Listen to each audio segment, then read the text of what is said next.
The destruction caused by Emir Timur to the Ottoman Empire emerging on the map of the world was certainly irreparable. Before being defeated by Emir Timur, the Ottomans had earned huge fame for their valor in European countries.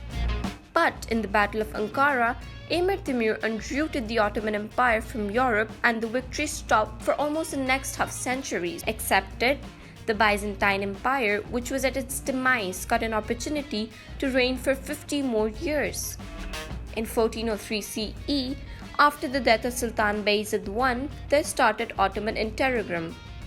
While moving from here, Emir Timur announced Prince Muhammad, who was settled at Amasya, as the next Sultan of the Ottoman Empire. But his brothers refused to accept this and each of them nominated himself for the throne. Prince Muhammad defeated his brother Prince Isa and executed in the favor to stop wars.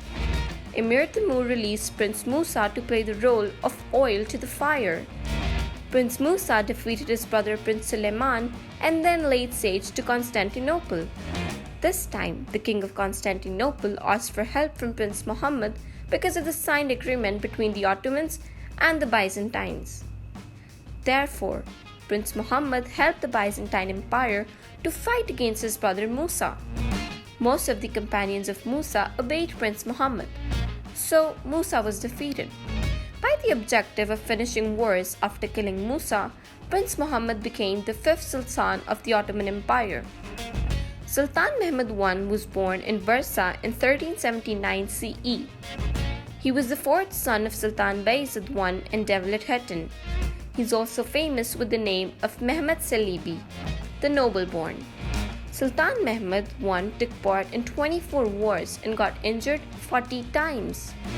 His reign continued for 8 years, which he spent in managing the administrative tasks of the empire and crushing the rebellion of enemies.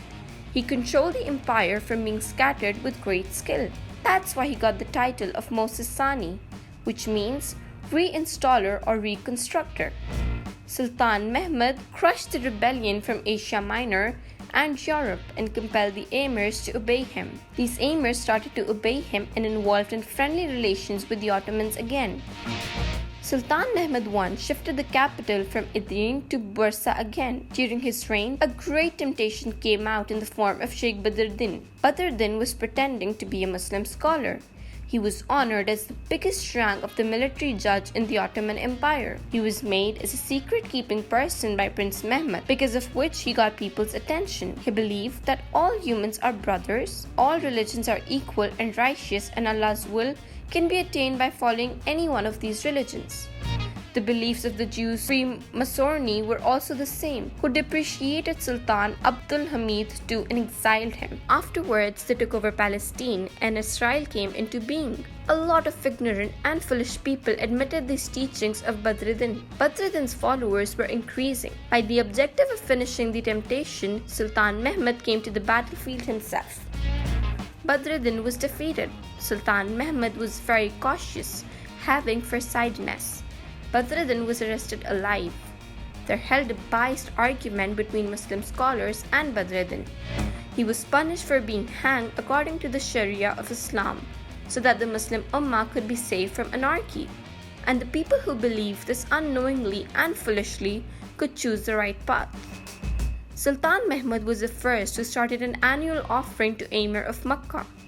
This amount was divided into the poor and needy people of sacred cities of Makkah and Medina. When Sultan Mehmed won his deathbed, he made his son Murad II as his successor. Sultan Mehmed I died in Yildirim in 1421 CE. Murad II took 41 days to reach Yildirim. During this period, the death of Sultan Mehmed was kept secret to avoid temptation or unhappy events. His tomb is situated in Bursa, Turkey, which is famous with the name of Yeşil Turb, the Green Tomb.